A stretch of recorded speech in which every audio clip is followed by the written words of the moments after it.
का तीसरा सप्ताह दिया है और सच में हम सबको तो प्रभु के भवन में होना चाहिए था, परंतु जबकि चारों तरफ ऐसी परिस्थितियां हैं बीमारियों की, सो हम अपने अपने घरों के अंदर एकत्रित होकर आज के इस प्रभु के दिन को हम उत्सव और आनंद का दिन करके मनाएंगे, क्योंकि प्रभु का दिन आनंद का दिन है और लिखा है प्रभु के वचन में प्रभु के निकट आनंद की भरपूरी है। तो हम पहले प्रार्थना करते हैं और इस प्रार्थना के बाद हम वचन पढ़ेंगे और वचन के बाद हम आराधना में जाएंगे। पिता, मैं आपको धन्यवाद देता हूँ आज जितने लोग हमें ऑनलाइन ज्वाइन किए हैं या आज के बाद कभी भी जब हमको सुनेंगे, पवित्र आत्मा प्रत्येक के घरों में उतर आए, अंधकार की सारी शक्ति लोगों के जीवन को, घरों को छोड़कर जाए। यीशु, आपने कहा जहाँ आपके नाम से 2 या 3 एकत्रित होते उनके बीच में आप उपस्थित है, और आपका वचन कहता प्रभु तो आत्मा, जहाँ कहीं प्रभु का आत्मा वहाँ स्वतंत्रता है और आपके निकट आनंद की भरपूरी है। ओ प्रभु, आप पवित्र आत्मा के द्वारा हमें आनंद और शांति देते हैं। मैं प्रार्थना करता हूँ हर एक सुनने वालों पर, हर एक प्रभु जी खुदावंद भाग लेने वालों पर, प्रभु भोज लेने वालों पर, आराधना करने वालों पर यीशु मसीह की स्वर्गीय आशीष आकर के रुक जाए, सारे बंधन लोगों के टूटने पाए और नया प्रकाशन यीशु के विषय में कलीसिया को प्राप्त होने पाए। प्रभु, हम धन्यवाद करते हैं, आपका वचन हमें प्रभु ये सिखाता है कि प्रभु आप संतों की संगति में हमेशा उपस्थित रहते हैं। धन्यवाद इस बात के लिए, आप हमको कभी नहीं छोड़ते, कभी नहीं त्यागते। पवित्र आत्मा आपकी उपस्थिति के लिए धन्यवाद। पिता, आप भी हमारे साथ मौजूद रहते हैं, जहाँ कहीं हम 2 या 3 एकत्रित होते हैं, जब आज्ञा मानने वाले लोग, प्रभु उनकी देह जो पवित्र आत्मा का मंदिर है, और पवित्र आत्मा जब आता है और हम सबको परमेश्वर का मंदिर बनाता है, उसके कारण हम परमपिता परमेश्वर से यीशु के नाम में मुलाकात कर पाते हैं। हम आपको धन्यवाद देते हैं, सारी महिमा और इज्जत आपको देते हैं प्रभु, यीशु के नाम से मांगते हैं, आमीन। मैं भजन संहिता 150 पढ़ना चाहूँगा और फिर उसके बाद हम आराधना में जाएंगे। भजन संहिता 150 में दाऊद ने भजन के अंदर में परमेश्वर की आराधना से संबंधित इस भजन को गाया है और बहुत सुंदर भजन है। ये कहता है कि हमको आराधना कहाँ करना है, कैसे करना है और कौन करेगा। यह की स्तुति करो, परमेश्वर के पवित्र स्थान में उसकी स्तुति करो, उसके सामर्थ्य से भरे हुए आकाश मंडल में उसकी स्तुति करो, उसके पराक्रम के कामों के कारण उसकी स्तुति करो, उसकी अत्यंत बड़ाई के अनुसार उसकी स्तुति करो, नरसिंगा फूंकते हुए उसकी स्तुति करो, सारंगी और वीणा बजाते हुए उसकी स्तुति करो, डब बजाते और नाचते हुए उसकी स्तुति करो, तार वाले बाजे और बांसुरी बजाते उसकी स्तुति करो, ऊंचे शब्दावली झांझ बजाते हुए उसकी स्तुति करो, आनंद के मास शब्दावली झांझ बजाते उसकी स्तुति करो, जितने प्राणी ये सब के सब यहाँ की स्तुति करें, यहाँ की स्तुति करो। प्रभु इस वचन के पढ़े जाने से आशीष दे। अब हम आराधना में जाएंगे और आराधना में जैसे आप भाग लेते हैं उसके बाद हम प्रभु के वचन को सुनेंगे, और जब हम प्रभु के वचन को सुन लेते हैं, प्रभु आपके जीवन में कुछ आश्चर्य कर्म करते हैं, उसके पश्चात हम प्रभु भोज की आराधना में भी जाएंगे और हम प्रभु भोज लेने के बाद आशीष के साथ इस सभा को समाप्त करेंगे। प्रियो, मैं आपको आग्रह करता हूं, इस चैनल को जब आपने देखना शुरू किया है, इसको शुरू से लेकर आप अंत तक देखें। प्लीज आप बीच में छोड़कर ना जाएं।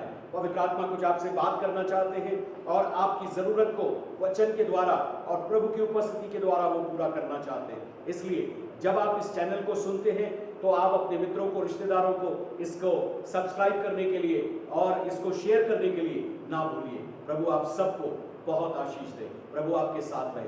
आइए हम आराधना में चलते हैं। प्रेज द लॉर्ड आप सभी को। आइए हम थोड़ी देर आराधना में जाएंगे, अपनी आंखों को बंद करेंगे। प्रभु आपका धन्यवाद करते हैं कि आप हमारे साथ साथ रहते हैं। भले हमारे दाहिने और 1000, हमारे बाएं और 10,000 लोग गिरे, तब भी हम जानते हैं कि हमें कुछ हानि नहीं होगी, क्योंकि आप हमारे साथ रहते हैं, क्योंकि आप हमें रक्षक हैं और ना आप कभी ऊँघते हैं ना कभी आप सोते हैं। आपका नाम इमैनुअल है, इसका मतलब परमेश्वर हमारे साथ, लॉर्ड विद अस। धन्यवाद देते हैं प्रभु आपका। और आपका वचन कहता है कि जहाँ कहीं प्रभु का आत्मा है वहाँ स्वतंत्रता है। Wherever the Spirit of Lord is, there is freedom. और आपकी उपस्थिति में स्वतंत्रता है पूर्ण तरीके से। हम आपके पास जब आते हैं तो हम स्वतंत्र हो जाते हैं प्रभु, हमारे बंधनों से, हमारी सोच से, हमारी लड़ाई झगड़े से।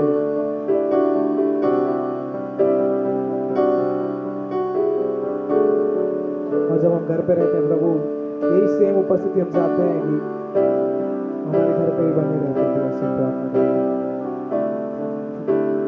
आपका नाम जपते रहे, जपते रहे, जपते रहे।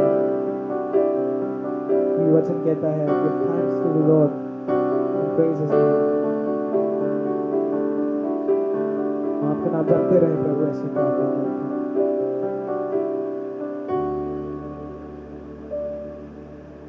आइए हम तालियों के साथ जपता रवा वाला गाना गाएंगे।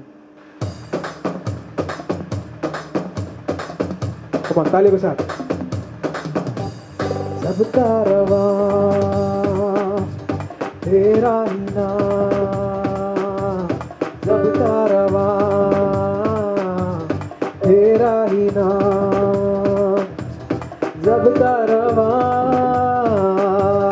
जपता रवा यीशु, जपता रवा, जपता रवा यीशु, जपता रवा, जपता रवा यीशु, जपता रवा, जपता रवा यीशु, जपता रवा, जपता रवा यीशु, जपता रवा, जपता रवा यीशु, जपता रवा, जपता रवा यीशु, जपता रवा, जपता रवा यीशु, जपता रवा, जपता रवा यीशु, जपता रवा। तू यो मेरी जिंदगी में, तू यो मेरी जान, तेरा ही नाम यीशु, जपता रवा, जपता रवा यीशु, जपता रवा, जपता रवा यीशु, जपता रवा, जपता रवा यीशु, जपता रवा, जपता रवा यीशु, जपता रवा, जपता रवा यीशु, जपता रवा, जपता रवा यीशु, जपता रवा, जपता रवा यीशु, जपता रवा, जपता रवा यीशु, जपता रवा, जपता रवा यीशु, जपता रवा, जपता रवा यीशु, जपता रवा। यू नो बाइबल कहती है जब स्तिफनुस ने यीशु को जाना, भले वो यीशु के जानने के बाद कुछ क्षण रहा, पर जब उसने यीशु को जान लिया उसके बाद उसने यीशु के अलावा कहीं और नहीं देखा। उसने यीशु के अलावा किसी और की तरफ मुड़ के नहीं देखा। उसने यीशु के लिए सब कुछ किया। उसने यीशु के लिए चंगाई प्रदान करी। उसने यीशु के लिए जिया, उसने यीशु के लिए मरा। और जब वो उस बेड पे था अपने, और जब वो अपने मरने की हालत में था, तब भी उसने यीशु की और स्वर्ग की ओर देखा, और उसने तब वहाँ पे भी यीशु को देखा। उसने अपने डेथ बेड पे भी यीशु को देखा। क्यों ना हम भी अपनी लाइफ को कमिट करें, हम भी अपनी लाइफ को कमिट करें, ताकि चाहे कोई भी सिचुएशन आए, हम सिर्फ यीशु का नाम जपेंगे और उसी को देखेंगे। चाहे कुछ हो जाए, चाहे कोई भी सर्कमस्टेंस आए, चाहे कोई भी बीमारी आए, चाहे कोई भी गरीबी आए, बट हम यीशु को देखेंगे। और जब यीशु को हम देखते रहेंगे तो यीशु हमारी रास्ता निकालेगा। Come on. तू यो मेरी जिंदगी में, तू यो मेरी जान, तेरा ही नाम मैं जपता रवा, जपता रवा यीशु, जपता रवा, जपता रवा यीशु। तालियों के साथ। जपता रवा यीशु, जपता रवा, जपता रवा यीशु, जपता रवा, जपता रवा यीशु, जपता रवा, जपता रवा यीशु, जपता रवा यीशु, जपता रवा यीशु, जपता रवा, जपता रवा यीशु, जपता रवा, जपता रवा यीशु, जपता रवा, जपता रवा यीशु, जपता यीशु। तेरा नाम मीठा, तेरा नाम प्यारा, तेरा नाम यीशु, तेरा नाम यीशु, तेरा यीशु, तेरा नाम मीठा, तेरा नाम प्यारा, तेरा नाम मीठा, तेरा नाम।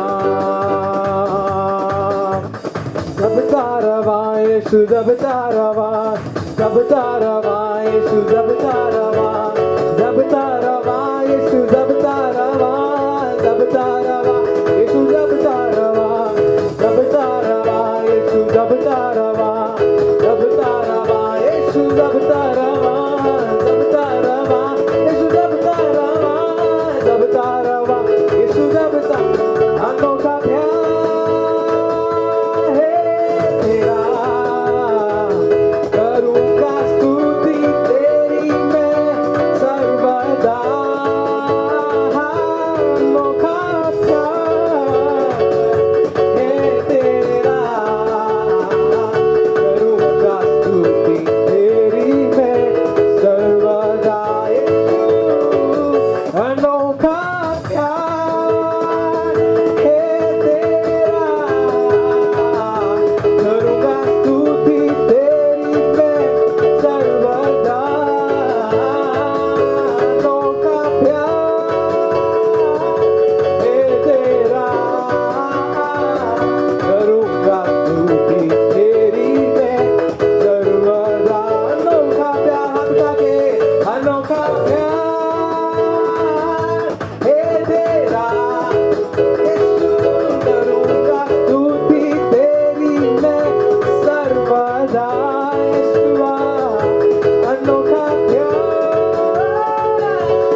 करूँगा स्तुति तेरी मैं सर्वदा,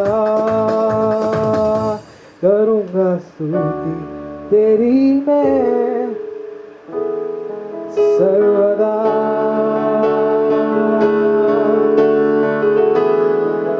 क्यों ना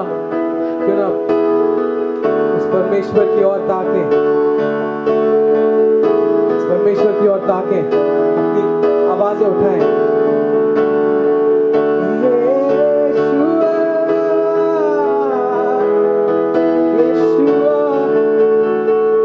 मेरा चंगा करने वाला प्रभु यीशुआ, मुझे शांति देने वाला, मुझे संभालने वाला, मुझे हर चीज से तृप्त करने वाला यीशु, पवित्र आत्मा मेरा सहायक।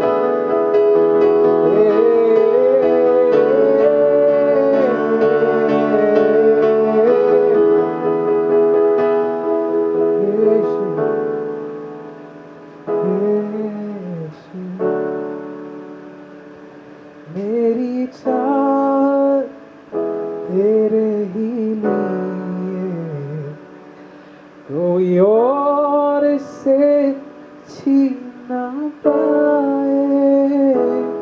मेरा सब कुछ तेरे ही लिए, करता अर्पण खुद को प्रभु।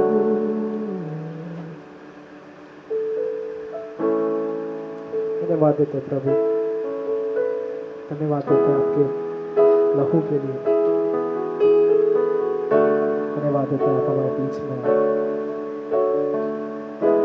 धन्यवाद देते हैं प्रभु, जो हम वचन को सुनते हैं,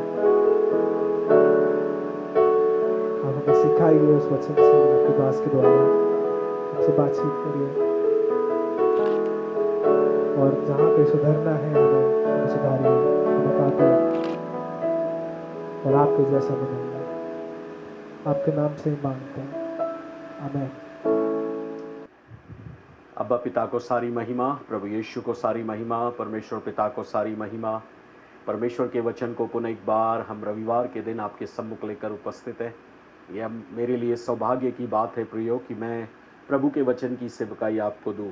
सच में जब हम वचन के सेवक हैं, हम हर समय वचन को अपने जीवन के अंदर लिए फिरते हैं ताकि लोगों को हम प्रभु के उन आत्मिक बातों को सुना सके और वे प्रभु के उस आत्मिक ज्ञान को पाकर प्रभु यीशु मसीह के धन्य अनुग्रह के सुसमाचार में धनवान किए जाएं। आज की इस सुबह में मैं आपका स्वागत करता हूं प्रियो। इस रविवार के दिन जब हम प्रभु की आराधना कर रहे हैं, हर जगह पूरे विश्व के अंदर लोग इसी प्रकार से लॉकडाउन के चलते अभी आराधना कर रहे हैं, लेकिन यह हमारे लिए एक सौभाग्य है कि हम अपने परिवार के साथ इस प्रकार की एक आराधना में भाग ले सकते हैं। और मैं धन्यवाद देता हूं पिछले सप्ताह के लिए, जिसमें प्रभु ने हमें ये वचन दिया था कि हम इस दुनिया में कलीसिया में रखे गए, चर्च में रखे गए हैं, और चर्च प्रभु की एक बड़ी योजना है और इसी चर्च को प्रभु तैयार कर रहा है अपने आगमन पर ले जाने के लिए। यदि बाइबल को ध्यान से पढ़ें तो बाइबल हमें ये कहती है कि यीशु मसीह दूल्हा है और कलीसिया दुल्हन है, और उस दुल्हन को वो लेने के लिए आ रहा है। जब वो लेने के लिए आ रहा है तो हमें कलीसिया को, जो उसकी दुल्हन है, वो अपने वचन के स्नान से शुद्ध कर रहा है ताकि उसको एक साधारण कलीसिया नहीं परंतु तेजस्वी कलीसिया बना सके, एक बेदाग और बेजुर्री कलीसिया बना सके। और वचन का स्नान जब भी कलीसिया करती है, वचन जब भी सीखती है, दूसरे शब्दों में वचन का पालन करती है, वो प्रभु यीशु मसीह के आगमन के लिए अपने आप को पुनः एक बार तैयार करती। क्यों ना हम कुछ क्षण प्रार्थना में जाएं, प्रभु की ओर देखें और फिर हम पिछले सप्ताह के उस पाठ को पुनः एक बार याद करके आगे की बात को हम ध्यान करने पाए। ओ पवित्र आत्मा परमेश्वर, हम आपका स्वागत करते हैं। प्लीज हमारे मध्य में जब आपकी उपस्थिति है, हमें महसूस होने दीजिए। वचन हमसे आज बात करने पाए, जो बातें आप हमें सिखाना चाहते हैं हमारे मन के उन पटियाओं पर वो लिखे जाएं, जैसे प्रभु आपके दास पौलुस ने कहा है, पवित्र आत्मा पटियाओं पर वचन लिखता है। इब्रानी का लेखक भी कहता है कि इन अंत के दिनों में वचन रूपी जो सामर्थ है पवित्र आत्मा के द्वारा हमारे हृदय रूपी पटियों पर लिखी जाती है, क्योंकि प्रभु हम अपने हृदय से आपको जानने पाते हैं। हमारे मन को प्रभु आपने बदला है, पत्थर का हृदय निकालकर हमारे अंदर मांस का हृदय दिया है।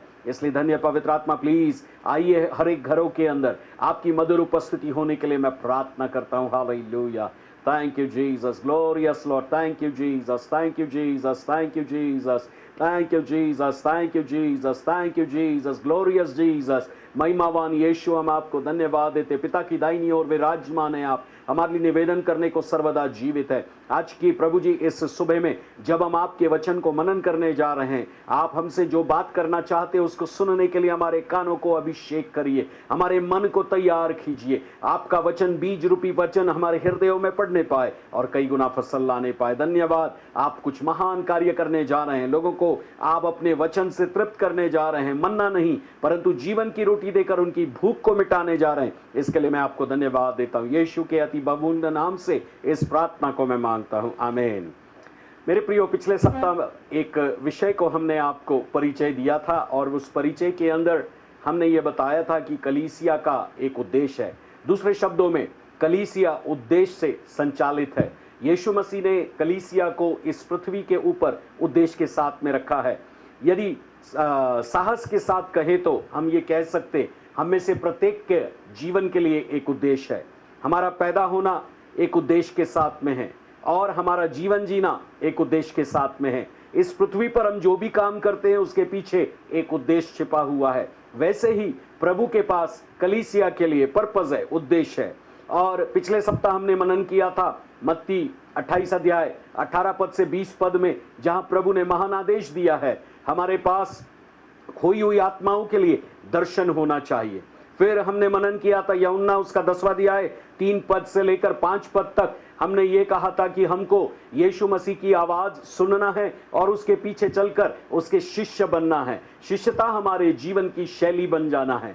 फिर हमने तीसरी चीज उसी आपको विचार में कुछ बातें अंश के रूप में बांटा था, थोड़ी सी बांटा था, और वो हमने बांटा था यूहन्ना रचित सुसमाचार उसका 21वां अध्याय 15 पद से लेकर 17 पद तक। प्रभु पत्रस से मिले और मिलने के पश्चात प्रभु ने पत्रस को बोला, क्या तू मुझसे प्यार करता? और फिर बोला, तू मेरी भेड़ों को चरा। इसका मतलब प्रभु ने उसको अगुवे का दर्जा दिया। तो प्रेरितों के काम की पुस्तक में भी हम पहले शुरू के 5 अध्यायों में विश्वासी लोग पाते हैं जिनको प्रेरितों की शिक्षा दी गई, संगति दिया गया, उनके साथ रोटी तोड़ी गई, उनके साथ प्रार्थना की गई। लेकिन 6वें अध्याय में हम जाते हैं, प्रेरितों के काम, एक्ट्स ऑफ अपोस्टल, तो हमें वहां पर प्रेरित लोगों ने उन लोगों को विश्वासी से चेले के दर्जे में ले आए थे सिखाकर। और जब हम 7वें अध्याय में जाते हैं तो स्तिफनुस एक बड़ी गवाही को इजराइलियों के सामने देता है और उसको पत्थरवा करके मार डाला जाता है। और 8वें अध्याय में सारे विश्वासी यरूशलेम से तीतर बीतर हो जाते हैं, यहां वहां उनको छितरा दिया जाता है। और 8वें अध्याय के अंदर ऐसा लिखा है, कोई सामरिया चला गया, कोई यहूदिया चला गया और वहां से वे लोग प्रभु के सुसमाचार को सुनाते चले गए। उसके बाद आगे जितने भी आप प्रेरितों के काम की पुस्तक को पढ़ेंगे, वहां उन सारे चेलों को आप आगे चलकर अगुवों के रूप में रूपांतरित होता हुआ देखते हैं। तो बाइबल बहुत साफ है मेरे प्रियो। हमें केवल प्रभु चर्च के अंदर बैठने के लिए नहीं बुलाता है, हमें केवल प्रभु चर्च के अंदर में रहकर भक्ति स्तुति आराधना करके जाने के लिए नहीं कहता है, लेकिन हमारे जीवन के लिए प्रभु ने एक उद्देश्य रखा है। और प्रत्येक विश्वासी को प्रभु जब पापी संसार से बुलाता है, पाप से बुलाता है, पापी अवस्था से बुलाता है, उसके पीछे एक उद्देश्य है।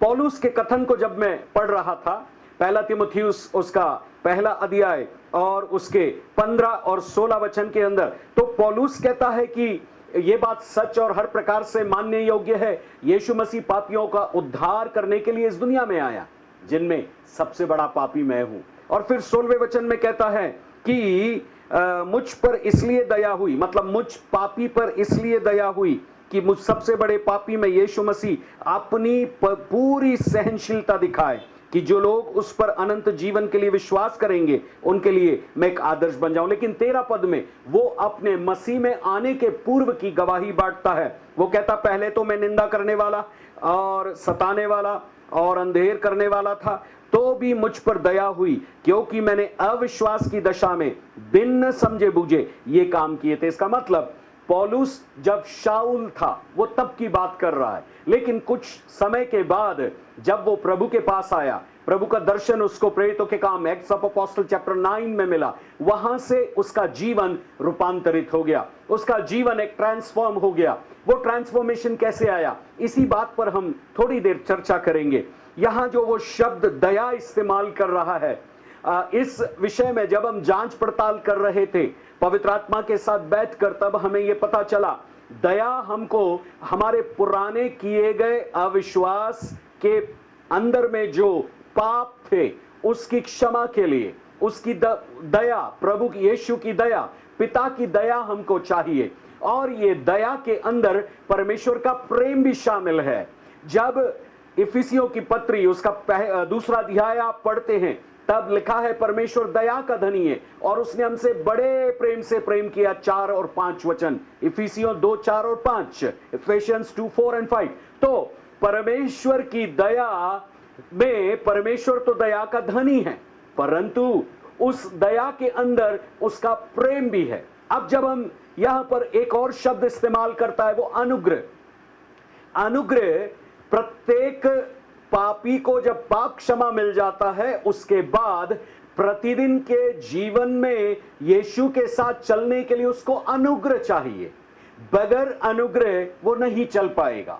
इसका मतलब है कि जब मुझ पर दया होती तो मुझे क्या मिलता है? जब मुझ पर दया होती है तो मुझे पापों की क्षमा मिलती है।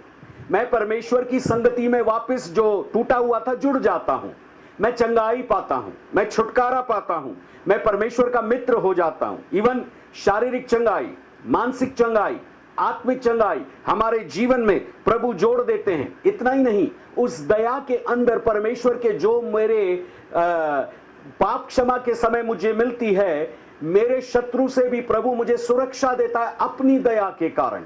लेकिन जब हम अनुग्रह की बात करते, वो ये यहां कहता है तीमुथियुस की पत्री में कि मुझ पर अनुग्रह हुआ कि मैं लोगों के लिए आदर्श बन जाऊं, जो लोग यीशु पर विश्वास करेंगे उनके लिए। इसका मतलब वेरी क्लियर कट एक विचार पौलुस दे रहा है, और वो कहता है हर एक कार्य जो मैं मसीह यीशु के लिए करता हूं लोगों के लिए, वो अनुग्रह से। एक उदाहरण मैं आपको देता हूं, 1 कुरिन्थियों 15:10 के अंदर पौलुस कहता है, परंतु मैं जो कुछ भी हूं परमेश्वर के अनुग्रह से हूं।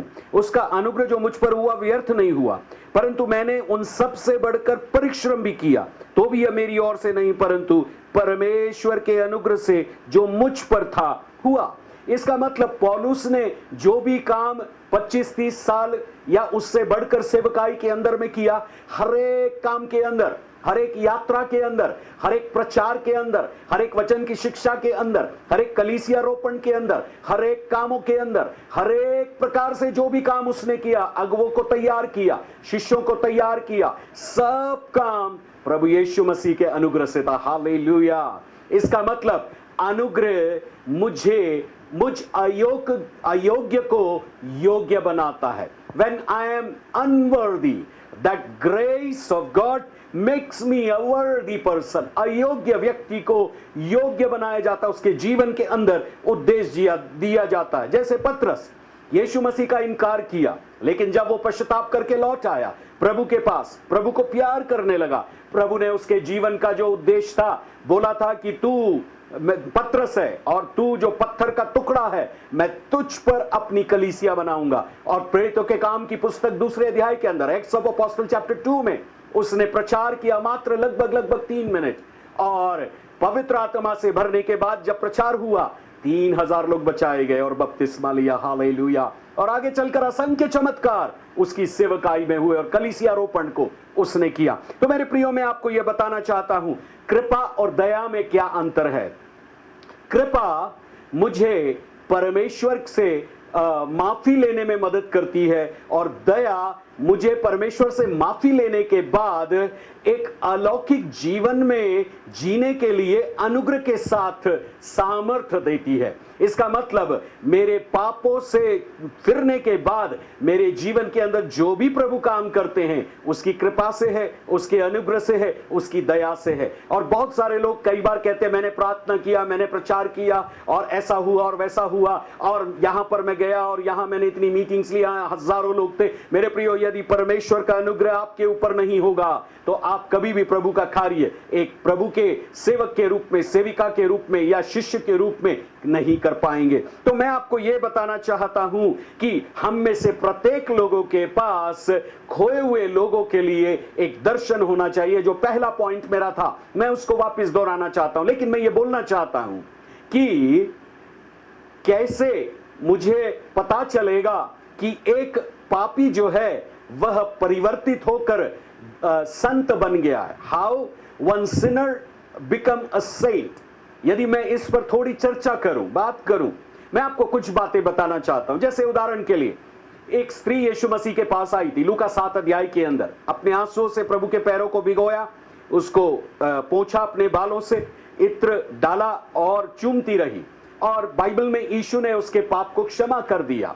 फिर हम एक और उदाहरण बाइबल के अंदर में पाते हैं कि यूहन्ना 8 अध्याय के अंदर एक और स्त्री थी और इसको वे विचार में पकड़ा, लोगों ने पकड़ के लाए और प्रभु के सामने खड़ा किया। लोगों के हाथ में पत्थर थे, लेकिन प्रभु ने जब बोला तुम में जिसने पाप नहीं किया वो पहला पत्थर मारे, और सारे लोग पत्थर वही छोड़कर चले गए और उस स्त्री को भी पापी के दर्जे से एक संत का दर्जा मिला।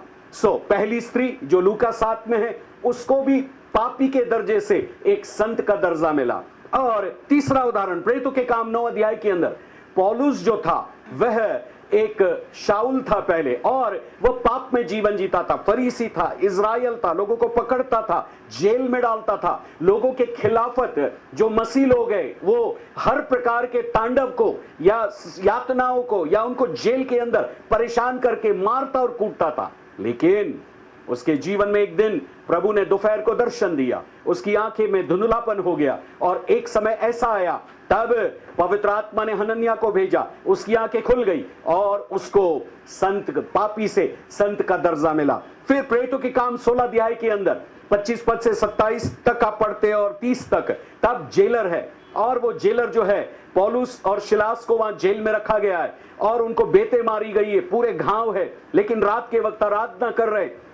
इस उदाहरण के अंदर मैं एक बात देख रहा था, वो पौलुस और सिलास यीशु की महिमा करते हुए छुटकारे के गीत गा रहे हैं, यीशु के सुसमाचार का प्रचार कर रहे हैं और वहां भूडोल हुआ, जंजीरें टूट गई और जेलर मारना चाहता था अपने आप को क्योंकि उसको लगा सब कैदी भाग गए, परंतु वो रात को पौलुस और सिलास को अपने घर लेकर के गया और पापी से वो संत बन गया। तो मेरे प्रियो, ये रहस्य कैसे हल होगा? संत का मतलब यह नहीं है कि एक बहुत बड़ा संत है। यदि आप रोमियो 1 अध्याय और उसके 4 वचन को पढ़े, संत का मतलब है, अंग्रेजी के वर्ड के अंदर में वह सेंट वर्ड आया है, लेकिन हिंदी की बाइबल में ऐसा लिखा है पवित्र होने के लिए बुलाए गए हैं। हालेलुया, ऐसा लिखा है। तब सबके नाम जो रोम में परमेश्वर के प्यारे हैं, those who are loved of God, और पवित्र होने के लिए बुलाए गए। मतलब एक पापी व्यक्ति को जब प्रभु पवित्र करता है अपने लहू से और पवित्र आत्मा से, उस बात को संत का दर्जा दिया जाता है। तो मैं ये कहना चाहता हूं कि एक पापी व्यक्ति को कायरता कहां से आती है? यदि आप किसी को प्रभु का नाम बताते हैं, यीशु की मृत्यु के बारे में बताते हैं, उस व्यक्ति के अंदर कायरता कहां से आती है? अब मैं आपके लिए पढ़ना चाहता हूं यूहन्ना रचित सुसमाचार उसका 8वें अध्याय के अंदर, जिस पापिनी स्त्री को वो लोग लेकर आए थे। हिंदी बाइबल के अंदर में इतना क्लियर नहीं है, परंतु इंग्लिश बाइबल के अंदर ESV translation, English standard Bible के अंदर ट्रांसलेशन बहुत क्लियर है। मैं उसको इंग्लिश में भी पढ़ूंगा, सुनिए। यूहन्ना 8 और उसका हम 9 पढ़ने जा रहे हैं, 9वीं आयत, जॉन 8 and 9। परंतु वे ये सुनकर बड़ों से लेकर छोटों तक एक एक करके निकल गए और यीशु अकेला रह गया और स्त्री वहां उनके बीच में खड़ी रही। वे ये सुनकर, 9th वर्स, ESV ट्रांसलेशन मेरे मोबाइल की बाइबल में ये कहता है, And those who heard that, being convicted by their own conscience, went out one after the other, beginning with the oldest and on to the last. And Jesus was left alone, and the woman standing in the center. Hindi में सुनकर बड़ों से लेकर छोटे तक एक एक करके निकल गए, लेकिन अंग्रेजी का ट्रांसलेशन कहता है कि वो उनके आत्मा में कायल हुए, उनके आत्मा में कायल हुए। तो कायलता हमारे आत्मा के अंदर आती है, विवेक जिसकी आवाज है। और ये जब मरा हुआ होता है उस समय जब आप यीशु मसीह का नाम सुनते हैं, उसके लहू के बारे में सुनते हैं, उसके क्रूस के बारे में सुनते हैं, और आपकी दशा किस अवस्था में है, पापी अवस्था में, जब ये आपको पता चलता है, तब पवित्र आत्मा, साधारण शब्दों में कहे तो हमारे हृदय में, या और बाइबल की भाषा में कहे तो हमारे विवेक में या हमारी आत्मा में, वह हमें एक जगह ला करके हमारी गलती को बताता। कायलता जो शब्द है, एक दिन जब हम ध्यान कर रहे थे, पवित्र आत्मा हमसे ये बोले, जैसे एक कमरे के अंदर यदि अंधकार है और आप बटन जलाते हैं और वह रोशनी आ जाती है, इसी को बाइबल कायलता कहती है। पवित्र आत्मा का काम मेरे और आपकी गलती को रोशनी दे करके केवल बताना है कि क्या गलती है। शैतान का काम है, शैतान लोगों को गिल्ट में, हमेशा लोगों को मानसिक रूप में दबाव में डालता है, प्रेशर में डालता है। लेकिन पवित्र आत्मा जब कभी किसी को कायल करेगा, जैसे अंधेरे कमरे के अंदर आप लाइट जलाते हैं, वैसे ही हमारे हृदय के अंधेरे स्थान में पवित्र आत्मा हमारे अंदर जब वचन की रोशनी को, इसलिए लिखा तेरा वचन मेरे पांव के लिए दीपक और मेरे मार्ग के लिए उजियाला है, जैसे ही रोशनी हमारे आत्मा में पड़ती है, इसलिए नीति वचन 20:27, प्रोवर्ब 20 का 27, मनुष्य की आत्मा यहोवा का दीपक है। The spirit of man is the lamp of God. उस आत्मा के अंदर जैसे ही पवित्र आत्मा वचन को सुनने के द्वारा एंट्री लेता है, और वहां कायलता आती है। जैसे हम कायल होते हैं, पहला कार्य कायल होना है, दूसरा कार्य हम तुरंत अनुभव करते मुझे यीशु की जरूरत है, और ये पवित्र आत्मा का कार्य। Hallelujah, hallelujah. जब कभी पवित्र आत्मा कायल करेगा, वो किसी गुरु को, किसी महापुरुष को या किसी पास्टर को नहीं, परंतु वो यीशु के दिव्य अलौकिक बातों को आपके विचारों में, आपके हृदय में, आपकी आत्मा में उंडेलना शुरू करेगा, और वहां आप कहने लगेंगे, हाँ प्रभु मुझे तेरी जरूरत है। और बाइबल ये कहती है, हम अपने पापों को अंगीकार प्रभु के सामने करने लगते। हम कहते, प्रभु मैंने तेरे विरुद्ध पाप किया, मुझे क्षमा कर, मुझे अपने लहू से धो दे, मुझे साफ कर प्रभु, मैं पापी हूं प्रभु। जैसे ही हम कहते, प्रभु तेरे विरुद्ध पाप किया है, तुझसे बलवा किया है प्रभु, तेरे खिलाफत हमने प्रभु जी तेरी आज्ञाओं को नहीं माना है, प्लीज मुझ पर अनुग्रह कर, कृपया मुझ पर दया कर। इस अंगीकार की प्रार्थना के तरफ जाने के लिए पवित्र आत्मा यीशु की क्रूस के द्वारा हमारी मदद करता है। इसलिए पहला यूहन्ना 1 जॉन 4 चैप्टर के 9th वर्स में, 9वें वचन में कहता है, जब हम अपने पापों को मान लेते हैं, तब वह हमारे पापों को क्षमा करने और हमें सब अधर्म से छुड़ाने के लिए विश्वास योग्य प्रभु है। दाऊद ने पाप किया था एक समय व्यभिचार का, और जब नातान नबी आकर उससे बात किया, तब तुरंत उसे एहसास हुआ कि उसने गलती किया है। यहूदा ने यीशु को बेचा था, पाप किया है, लेकिन वो पछताया।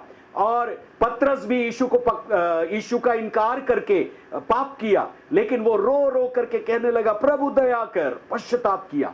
बहुत सारे लोग गलती करने पर जब पकड़ा जाते हैं या यीशु के पास आते हैं, तब वे अपने आप को छिपाने के लिए पछताते हैं। They regret. Regret is not the repentance. Repentance, the real repentance is when we open our hearts before God and we say, Lord, प्रभु केवल आपके बगैर मैं शून्य हूं। और वहां पर पवित्र आत्मा मेरे प्रियो यीशु मसीह को हमारे हृदय के अंदर शुद्धिकरण करने के लिए पवित्र आत्मा के द्वारा कार्य करना प्रारंभ करता है। इसलिए दाऊद ने जब पाप किया था, भजन संहिता 51 को जब आप पढ़ते हैं, तब वो कहता है अपने पवित्र आत्मा को मुझसे अलग न कर और अपने आनंद का मार्ग मुझे दिखाओ। जैसे आप ये अपने पापों को अंगीकार करते हैं, साथ ही साथ पवित्र आत्मा आपकी मदद करता है एक तरफ ना केवल आप पापों का अंगीकार करें पवित्र किए जाने के लिए, छुटकारा पाने के लिए, आजाद होने के लिए, लेकिन दूसरे तरफ आप यीशु को अंगीकार करें। यीशु को आपको क्या अंगीकार करना है?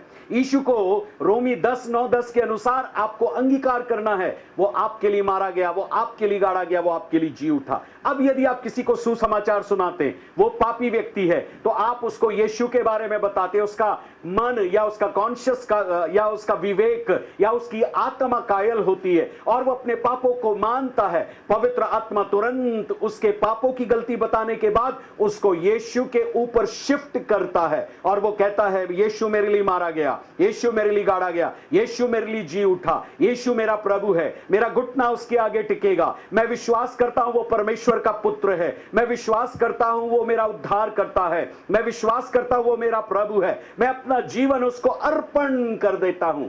जैसा आप ऐसा कहते हैं, तुरंत पवित्र आत्मा आपको यीशु मसीह के अलौकिक आत्मिक जीवन के साथ में जोड़ देता है। अब आप किसी को यदि सुसमाचार सुना रहे हैं, प्रभु का भक्त या दास होकर, प्रभु का एक गवाह होकर, निश्चित रूप में जानिए उस व्यक्ति की आत्मा कायल होगी। वो व्यक्ति पाप के प्रति कायल होकर यीशु को प्रभु करके अंगीकार करेगा और अपना जीवन उसको सौंपेगा और केवल एकमात्र यीशु ही उसके लिए सब कुछ बन जाएगा। वो उसका स्वामी बन जाएगा, वो उसका प्रभु बन जाएगा, वो उसकी धन संपत्ति बन जाएगा, वो उसका जीवन बन जाएगा, वो उसका वर्तमान बन जाएगा, वो उसका अतीत बन जाएगा, वो उसका भविष्य बन जाएगा। और शैतान की कोई ताकत उस व्यक्ति को फिर प्रभु यीशु मसीह के हाथ से कभी नहीं छुड़ा सकते। हालेलुया। यीशु ने कहा जो कोई मेरे पास आएगा मैं उसे कभी ना निकालूंगा। यीशु ने कहा मैं अच्छा चरवाहा हूं और कोई मेरे हाथ से भेड़ों को छीन नहीं सकता, क्योंकि पिता ने मुझे भेड़ों को दिया। हालेलुया। आप प्रभु की भेड़ बन जाते हैं। अब यहां पर जैसे ही आप यीशु के जीवन को लेते हैं और पापी अवस्था से संत या पवित्र किए जाने या छुड़ाए जाने की अवस्था में जाते हैं, इस आत्मिक अवस्था को हम उद्धार कहते हैं, मोक्ष कहते हैं। और मैं इस पर ज्यादा आपको इसलिए जोर देना चाहता हूं क्योंकि यदि आप अभी तक प्रभु को ग्रहण नहीं किए हैं तो आज आप प्रभु को ग्रहण करिए। इस संदेश को सुनते समय प्रभु के लिए निर्णय लीजिए। और यदि आपने किसी को सुसमाचार नहीं सुनाया है, आज के बाद आप तुरंत लोगों को प्रभु का सुसमाचार सुनाना शुरू कीजिए कि यीशु उनसे प्यार करता है। आज दुनिया के अंदर बहुत सारे लोग हैं। मैं प्रभु के एक संत के प्रवचन को सुन रहा था और एक बहन थी जो भविष्यवाणी चाहती थी उनसे। प्रभु के उस बड़े भक्त को प्रभु ने एक ही वचन दिया, मैं उससे प्यार करता हूं। और जब वो स्त्री ने इस वचन को सुना, प्रभु के संत सोच रहे थे प्रभु मुझे भविष्यवाणी देगा, इसकी सैलरी इतनी होगी, इसका भविष्य होगा, इसका पति ऐसा होगा, इसके बच्चे ऐसे होंगे, और वो शादीशुदा बहन थी। तो प्रभु के संत उस वचन को नहीं बोल रहे थे, लेकिन जब पवित्र आत्मा ने बार बार उनको अंदर से बोला, वो प्रार्थना कर रही है, उसको बोल मैं उससे प्यार करता हूं। जब प्रभु के इस बड़े भक्त ने जो तमिलनाडु के हैं ये भविष्यवाणी का वचन बोला, डॉक्टर इज़ेकिया फ्रांसिस ने, तुरंत वो स्त्री आंसुओं के साथ रोने लगी। क्यों पता है? क्योंकि उसका पति उससे प्यार नहीं करता था और उसको मारता था और वो डाइवोर्स लेने का सोच रही थी और कई बार वो दुखी थी अपने मन में। इस भाई को नहीं पता था प्रभु के दास को कि उनके परिवार के साथ क्या हो रहा है, लेकिन वो रोते रोते कह रही थी मैं यही सुनने के लिए आई थी, कोई मुझसे प्यार करता है कि नहीं। जब आप किसी को यीशु के प्यार के बारे में बताते हैं, आप सुसमाचार सुनाते हैं, आप उनको पापी से संत की तरफ लेकर आते हैं। गुमी हुई अवस्था से आप उनको मिलने वाली अवस्था में लाते, आप मरी हुई अवस्था से उनको जीवित अवस्था में लेकर आते, आप टूटी हुई संगति से उनको एक जीवित परमेश्वर पिता और पुत्र की संगति में लेकर आते। और यह सबसे बड़ा काम पृथ्वी के ऊपर है मेरे प्रियो। अन्य सारे काम यदि आप ना करें, चंगाई के लिए आप प्रार्थना ना करें तो भी चलेगा, लेकिन यदि आप यीशु का नाम लोगों को बताते और खोए हुए लोगों के लिए आपके मन में बोझ है, रोमियो 10:1 के अंदर पौलुस कहता है कि जो लोग मसीह में नहीं है, मेरे हृदय में उनके लिए बोझ है, मैं उनके लिए प्रार्थना करता हूं, मेरे मन की अभिलाषा है कि वे लोग उद्धार पाए। आपके मन के अंदर एक इच्छा आना चाहिए कि लोग उद्धार पाए। आप जिसको देखें मनी मन प्रार्थना करें, प्रभु ये व्यक्ति उद्धार पाए। कभी ना कभी, कहीं ना कहीं, ट्रेनों में चलते समय, बस में चलते समय, गाड़ी में चलते समय, जब मैं कई लोगों को देखता हूं, मेरी आत्मा में मैं प्रार्थना करता हूं, प्रभु काश ये व्यक्ति उद्धार पा जाए, काश इसको एक मौका मिले सुसमाचार सुनने का। मैं नहीं जानता कब मिलेगा वो मुझे, और जब मौका मिलता है प्रभु का नाम कहीं ना कहीं कुछ बातें बोलकर हम उनके साथ में वार्तालाप करते हैं। यीशु मसीह ने भी उस सामरी स्त्री के साथ कुएं पर बैठकर बातचीत किया और थोड़ी ही देर में वो स्त्री ने प्रभु को जान लिया कि प्रभु यीशु उद्धार करता है, और वो पूरे गांव को बुलाकर ले आई। ऐसे बहुत सारे लोग हैं जो दुखी और परेशान हैं, और जब आप यीशु का सुसमाचार उनको देते, वे प्रभु के पास आ जाते। हालेलुया। अब सवाल यह है, जब एक पापी व्यक्ति संत बन गया, पवित्र किया गया, छुड़ाया गया, इसको प्रतिदिन के जीवन में कैसा चलना पड़ेगा? मैं कुलसियों की पत्री से आपके लिए पढ़ना चाहता हूं, how he can live spiritually. कुलसियों की पत्री उसका 2 अध्याय और उसके 6 और 7 पद में पौलुस इन लोगों को कहता है, अतः जैसे तुमने मसीह यीशु को प्रभु करके ग्रहण कर लिया है, वैसे ही उसी में चलते रहो। फर्स्ट थिंग इज, जैसे आप यीशु को ग्रहण करते हैं, आप किसी को सुसमाचार सुनाते हैं, इन दोनों चरणों में आप उनको प्रभु के साथ चलने के लिए बहुतायत से उनको उनको साहस दीजिए, उनको चलने के लिए प्रभु के साथ एक प्रकार का नेवता दीजिए और कहिए आपको प्रतिदिन प्रभु के साथ चलना है। तो आपको लोगों को यह सिखाना है कि वो प्रभु के साथ चलना सीखे। अब एक मन में सवाल आएगा, प्रभु के साथ लोग कैसे चल सकेंगे? बहुत साधारण है। मैं एक आयत से आपको इसको खुलासा करना चाहता हूं। जब आप पहला थिस्सलुनीयों की पत्री उसका 4 अध्याय पहले वचन को पढ़ेंगे तो वहां लिखा है, जैसे तुमने योग्य चाल चलना और परमेश्वर को प्रसन्न करना सीख लिया, वैसे तुम चलते रहो। इसका मतलब एक व्यक्ति जब प्रभु के साथ चलना सीखता है, 1 थिस्सलुनियंस 4:1 के अनुसार, पहला थिस्सलुनीयों 4:1 के अनुसार, उसको एक पवित्र चाल चलन में अपने आप को ढालना है, पुरानी आदतों से छुटकारा पाना है, पुराने मित्रों से छुटकारा पाना है, पुरानी जगहों से जहां वो जाता था सही नहीं थी छुटकारा पाना है, और फिर प्रभु को प्रसन्न करने वाला जो जीवन है, वचन पढ़ने के द्वारा, प्रार्थना करने के द्वारा, संतों की संगति में रहकर निरंतर वो सीख सकेगा प्रभु को क्या भाता है, प्रभु को क्या अच्छा लगता है। और जब वो प्रभु को भाने वाला काम करेगा, तब निरंतर वो प्रतिदिन प्रभु के साथ चलना शुरू करेगा। फिर उसके बाद 7वीं आयत में लिखा है, उसी में जड़ पकड़ते और बढ़ते जाओ। इसका मतलब एक व्यक्ति को प्रभु के साथ रिश्ते में बढ़ना है ऊपर, और एक व्यक्ति को प्रभु के वचन के अंदर जड़ पकड़ना है। तो ऊपर के रिश्ते में प्रभु के साथ बढ़ना है और नीचे के रिश्ते में हमें वचन के अंदर बढ़ना है। और जब हम और आगे इसमें लिखा है कि जैसे तुम सिखाए गए वैसे ही विश्वास में दृढ़ होते जाओ और अधिकाधिक धन्यवाद करते रहो। अब इस कुलसियों की पत्री को आप पढ़िए, हमने कई बार इसको पढ़ा, हमें एक बात समझ में आया। इसमें इफ्रुदुतुस नाम का व्यक्ति है जिसने सुसमाचार सुनाया, और पहले अध्याय के 7वें वचन में और 4थे अध्याय के 12-13 वचन से आप आगे पढ़ेंगे, इनके लिए प्रार्थना भी कर रहा है। वो वचन सिखाने के बाद, वचन की शिक्षा देने के बाद इन लोगों को उसने उत्साहित किया कि प्रभु में वे बढ़े, वचन में वो बढ़े, प्रभु के साथ रिश्ते में बढ़े। और ऐसा करने से पौलुस ने फिर पत्र लिखा उसको कि ये बातें जो इफ्रुदुतुस ने तुमको सिखाई है, हकीकत में यही है। तो प्रतिदिन एक संत बनने के बाद, छुटकारा पाने के बाद, प्रभु के साथ चलने के लिए आपको चलना सीखना पड़ेगा, वचन की शिक्षा लेना पड़ेगा। जब आप वचन की शिक्षा पाएंगे तो आपको हर बात में प्रभु को धन्यवाद देना सीखना पड़ेगा। बहुत सारे लोग धन्यवाद नहीं देते मेरे प्रियो, इसलिए वो बढ़ नहीं पाते। कई बार हमेशा ये समस्या, वो समस्या, यहाँ बिजनेस में समस्या, वहाँ परिवार में समस्या, वहाँ पत्नी के साथ समस्या, वहाँ बच्चों के साथ समस्या, वहाँ नौकरी के साथ समस्या, घर के बाहर समस्या, घर के अंदर समस्या, पड़ोसी के साथ समस्या, रिश्तेदारों के साथ समस्या। जब उनसे आप बातें करो तो केवल यही बताएंगे उसने ये किया, उसने वो किया, उसने वो किया, और कभी भी वो लोग ऐसा नहीं कहेंगे मैं प्रभु का धन्यवाद करता हूं, टेंशन के मध्य में प्रभु ने मुझे संभाला, कमी के मध्य में प्रभु ने मेरी जरूरत को पूरा किया, कभी नहीं बोलते। लेकिन वो हर एक चीजें वो बोलते हैं जो दुनिया की है। तो जब आप यीशु मसीह में बढ़ते हैं, आपको बोलना भी सीखना है, आपको क्या नहीं बोलना चाहिए और आपको क्या बोलना चाहिए। शाऊल ने ये सीखा, आप पढ़िए प्रेरितों के काम 9 अध्याय के अंदर, वो तुरंत यीशु की गवाही देने लगा, सीखा उसने। प्रभु के भक्तों ने ये सीखा, नए नियम पुराने नियम के अंदर हम सब पतित लोग हैं और हमारी बोली में हमेशा नकारात्मक चीजें, नेगेटिव बातें, परंतु हमको पॉजिटिव चीजें जो प्रभु का वचन सिखाता है वो बोलना सीखना है। Hallelujah, thank you Jesus. प्रभु को धन्यवाद दे कुछ समय के लिए। हालेलुया। प्रभु हम धन्यवाद देते हैं इस बात के लिए कि आप हमें चुनते हैं और प्रभु हमें संसार से अलग करते हैं और हमको आप पवित्र व्यक्ति करके, छुटकारा पाए हुए व्यक्ति करके कहते हैं।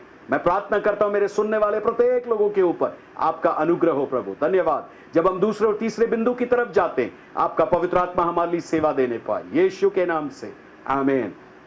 दूसरी जो बात मैं आपके सामने में रखना चाहता हूं वो है शिष्यता आपके जीवन की एक शैली बनना है। आपको प्रभु का शिष्य बनना है। आपको विश्वासी बनकर, पाप से छुटकारा पाकर, पाप की माफी लेकर, प्रभु के साथ संबंध ठीक करके रुक नहीं जाना है।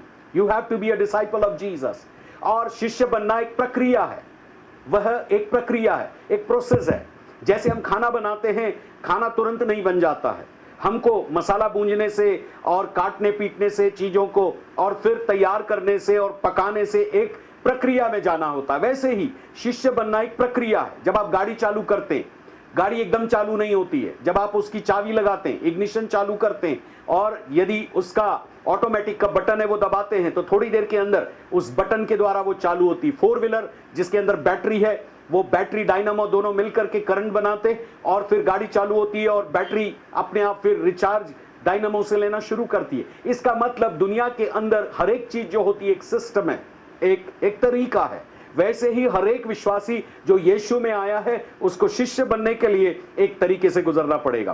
पहला तरीका जो है मैं आपको बताना चाहता हूं वो है नीति वचन की पुस्तक, उसका 3रा अध्याय, और उसका आपको क्या करना है और क्या नहीं करना है।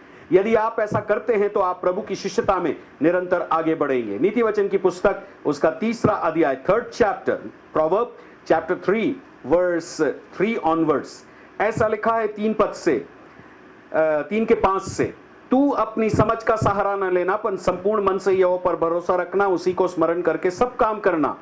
ठीक है, तू अपनी समझ का सहारा ना लेना। आपका हृदय कभी भी आपकी खुद की बताई गई बुद्धि के अनुसार ना चले, परंतु यहां पर यह कहता है संपूर्ण मन से प्रभु पर भरोसा रखना। भरोसा रखना जैसे उदाहरण के लिए आप किसी कुर्सी पर बैठते, आप किसी गाड़ी पर बैठते, आपको भरोसा है वो आपका वजन संभालेगी। आपको भरोसा है जब आप गाड़ी से यात्रा करेंगे, एक स्थान से दूसरे स्थान पर जाएंगे, ये प्राकृतिक भरोसा है। ऐसे ही पवित्र आत्मा जिस दिन आपके अंदर आया है, यीशु आपके अंदर वो वचन लेकर के आया, आपके अंदर विश्वास की आत्मा दे दी गई है, और उस विश्वास की आत्मा के द्वारा जब कभी आपको कोई काम करना है उसके पहले अपनी बुद्धि का सहारा ना लेकर अपने प्रभु की ओर देखना, ये शिष्य बनने का पहला चरण है। हालेलुया। दूसरी बात वहां पर लिखा है, उसी को स्मरण करके सब काम करना, तब वो तेरे लिए सीधा मार्ग निकालेगा। उसी को स्मरण करके, अंग्रेजी की बाइबल कहती seek him, seek his will, seek his will, उसकी इच्छा को तुम खोजो, है ना। बहुत सारे लोग प्रभु की इच्छा को खोजते खोजते उनको समझ में नहीं आता प्रभु की क्या इच्छा है, लेकिन जो लोग सीधे मन के, प्रभु अपनी इच्छा उनके ऊपर प्रकट करता है। और फिर लिखा है कि उसी को स्मरण करके सब काम करना, सब काम करना, इसका मतलब आपको वो गाइडेंस भी देगा सब काम करने के लिए और आपके प्लान्स को वो सक्सेस भी करेगा।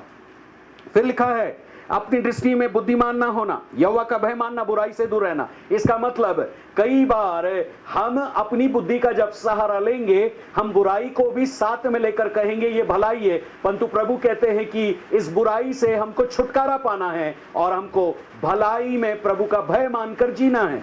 तब आगे कहता है कि ऐसा करने से तेरा शरीर भला चंगा और तेरी हड्डियां पुष्ट रहेंगी। इसका मतलब एक भय मानने वाले व्यक्ति को, एक भरोसा रखने वाले व्यक्ति को, एक प्रभु की खोज करने वाली, जो उसकी इच्छा की खोज करते हैं उन लोगों को, जो संपूर्ण मन से प्रभु पर भरोसा रखते हैं उन लोगों को, जो उसको स्मरण करके सब काम करते, उनके लिए बाइबल कहती है उनको अच्छा स्वास्थ्य भी प्राप्त होगा।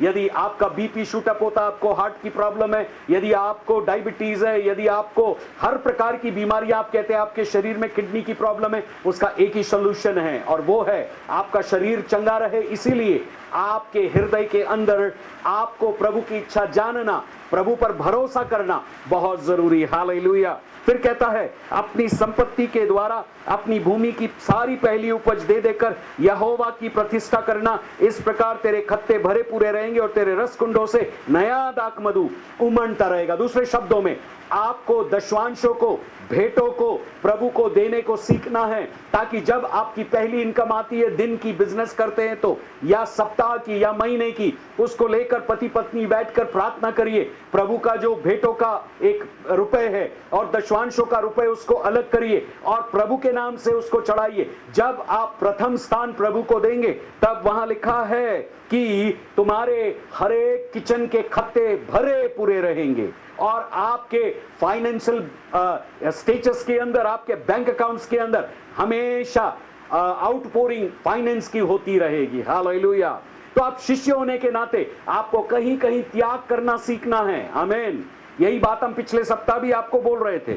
दूसरी बात, यदि आपको शिष्यता के काम में बढ़ना है तो आपको चिंता करना छोड़ना है। पहला पत्रस 5:7 के अंदर लिखा है, पत्रस यहां पर ऐसा कहता है कि अपनी सारी चिंता उस पर डाल दो क्योंकि उसको तुम्हारा ध्यान है। बहुत सारे लोग कई बातों की चिंता करते हैं, प्रभु हमारी चिंता करता है। मेरे प्रियो, आप शिष्य बनने के बाद जो सबसे बेहतरीन चीज आपको सीखना है, अपने ऊपर भरोसा ना करके हर एक छोटी छोटी चीज के लिए प्रभु को बोलना है, प्रार्थना करना है, धन्यवाद देना है, स्तुति करना है, अपने आप के लिए मरना सीखना है। पौलुस ने भी ऐसा किया, कहता मैं जीवित नहीं रहा परंतु मसीह मुझ में जीवित है। जो मुझ में जीवित है मैं उसके लिए अब मर जाता हूं, अपनी पुरानी आदतों के लिए। और चिंता सबसे बड़ा एक शिष्य का दुश्मन होगा, या शंका। हम कई बार प्रार्थना करते, प्रार्थनाओं के उत्तर नहीं मिलते, हम कई बार सोचते ऐसा होना चाहिए और नहीं होता है। आप चिंता मत कीजिए, लेकिन पूरा भरोसा रखिए, प्रभु अच्छा समय आपके लिए लाएगा। तब आप प्रभु के शिष्य बनकर निखरते चले जाएंगे। और जिनको आप शिष्य बनाएंगे उनको इस एरिया के अंदर, इस इलाकों के अंदर आप जरूर उनकी सलाह मशवरा करें, काउंसलिंग दें उनको, ताकि वे प्रभु के शिष्य बन करके निरंतर बढ़ सके। तीसरा दायरा जिसके ऊपर हम बात करना चाहते हैं, और वो है कि आप लीडरशिप को विकसित करें, कलीसिया के अंदर अगुओं का निर्माण करें। जहां जिस कलीसिया में अगुए निर्माण होते हैं, यह उसी के समान एक परिवार के अंदर जो बच्चे हैं वो पैदा होने के बाद पढ़ लिख कर नौकरी करते हैं और अच्छा रुपए कमाते हैं, चाहे वो किसी भी एरिया के अंदर में करे। ऐसे ही कलीसिया के अंदर रहकर हर पासबान को, हर चेले को, हर विश्वासी को चेला बना और चेले को जो है अगुआ बनाना बहुत जरूरी है। मैं इसके ऊपर थोड़ी बात आपसे करना चाहता हूं। पुराने नियम के अंदर एजरा एक बहुत अच्छा लीडर था और प्रभु का भय मानने वाला, वचन का पालन करने वाला। एजरा 7:10 और 8:10 कहता है वो प्रभु के 100% वचन का पालन करता था। नहम्याह एक बहुत अच्छा लीडर था, टूटे हृदय का व्यक्ति था, प्रार्थना करने वाला था। जब कभी उसने सुना यरूशलेम की दशा को, प्रार्थना करने बैठ गया। अच्छे लीडर जो है वो आंसुओं के साथ प्रार्थना करने वाले होते। फिर तिमोथी एक अच्छा लीडर था नए नियम के अंदर, पौलुस के साथ जहां जहां वो यात्रा किया, कभी भी पौलुस से रुपए पैसे के लिए उसने कभी भी उस बात के लिए उसने एक लालसा नहीं की या उसने लालच नहीं किया। फिलिप्पी की पत्री उसका 2 अध्याय, उसके आप यदि 18 पद से आगे पढ़ेंगे तो पौलुस कह रहा है वो बगैर स्वार्थ के काम करता है। इफ्रेदुतुस एक बहुत अच्छा लीडर था पौलुस का।